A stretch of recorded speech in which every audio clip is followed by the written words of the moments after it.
ജൂത ചതി വീണ്ടും. സീസ് ഫയർ എന്ന ട്രംപ് അവതരിപ്പിച്ച നാടകം 24 മണിക്കൂർ ആകുന്നതിന്റെ മുന്നേ ഇസ്രായേല് ലെബനിൽ പൊളിച്ചു. അതായത് ഇറാൻ തന്റെ മുഴുവൻ ശക്തിയും എടുത്ത് എല്ലാ തരത്തിലും പ്രതിരോധിച്ചുകൊണ്ട് സാമ്പത്തികമായി ലോകത്തിനെ പുതിയൊരു ഞെരുക്കത്തിലേക്ക് കൊണ്ടെത്തിച്ചു. ഹോർമൂസ് സ്ട്രെയിറ്റ് ക്ലോസ് ചെയ്യുന്ന വഴി വിവിധ അമേരിക്കൻ അലയിലുള്ള അല്ലെങ്കിൽ അമേരിക്കൻ ബേസ് വെച്ചിട്ടുള്ള രാജ്യങ്ങളെ ആക്രമിക്കുക വഴി.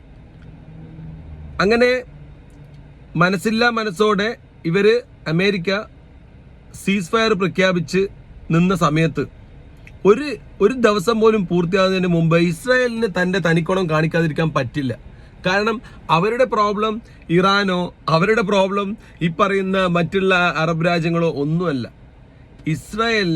ഇസ്രായേലിൻ്റെതായ അജണ്ടയുണ്ട്. ഈ അജണ്ട തുറന്നു പറയാൻ അവർക്ക് പറ്റുന്നുമില്ല. പക്ഷെ അവർക്ക് അതിന് പ്രവർത്തിച്ചേ പറ്റൂ. കാരണം അടിമകളായി പോയില്ലേ. അവര് ഗ്രേറ്റർ ഇസ്രായേൽ എന്ന കൺസെപ്റ്റ് പ്രാവർത്തികമാക്കാൻ വേണ്ടിയാണ് ഈ പെടാപ്പാടൊക്കെ പെടുന്നത്. ഇപ്പൊ നമുക്ക് നോക്കാം. ഇവരുടെ ഗ്രേറ്റർ ഇസ്രായേലിന്റെ കൺസെപ്റ്റ് വരുന്നത് ഈജിപ്തിലെ നൈൽ നദി മുതൽ ഇറാഖിലെ യൂഫ്രട്ടീസ് വരെ അതിൽ പെടുന്ന രാജ്യങ്ങളാണ് ഈ തച്ച് തകർക്കുന്നത്. ഈ ഒരു കൺസെപ്റ്റ് മാത്രം മനസ്സിലായാൽ മതി എന്താണ് ഈ നടക്കുന്നതെന്ന് മനസ്സിലാകാൻ.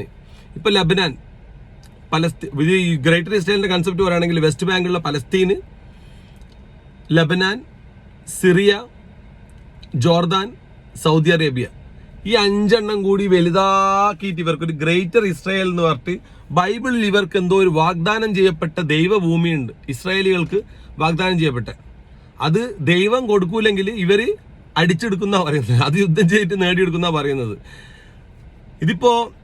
ഇതിന്റെ ബേസിക് ഐഡിയ എന്ന് പറഞ്ഞാൽ ഇവരാണ് ഈ മതഭ്രാന്തിൽ അല്ലെങ്കിൽ ഈ ഒരു കൺസെപ്റ്റിൽ വിശ്വസിച്ചുകൊണ്ട് ലോകത്ത് രക്തപ്പുഴ ഇന്ന് ഒഴിക്കുന്നത്.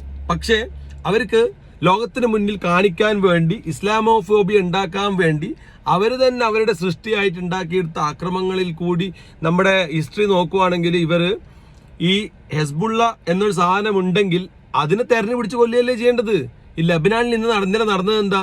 150ഓളം ടാർഗറ്റ് പോയിന്റ് വെച്ചിട്ട് എല്ലായിടത്തും കൊണ്ടുപോയി ബോംബിടുകയാണ്. മരിച്ചതാരാ?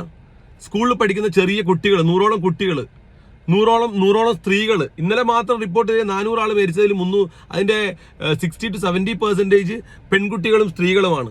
ഇവരാണോ ഹെസ്ബുള്ള? എന്നിട്ട് വന്നിട്ട് ഇസ്രായേലിന്റെ പ്രധാനമന്ത്രി വന്നിട്ട് പറയും ഹെസ്ബുള്ള എവിടെ ഉണ്ടെങ്കിലും ഞാൻ കൊല്ലും. എടാ നീ പോയി ഹെസ്ബുള്ളയെ കൊല്ലടാ. നോൺസെൻസ്. പാവപ്പെട്ട സ്ത്രീകളെയും കുട്ടികളെയും കൊന്നിട്ടാണോ നീ ഹെസ്ബുള്ളയെ കൊല്ലുന്നത്? ഇത് ഈ രീതിയിലാണ് മുന്നോട്ട്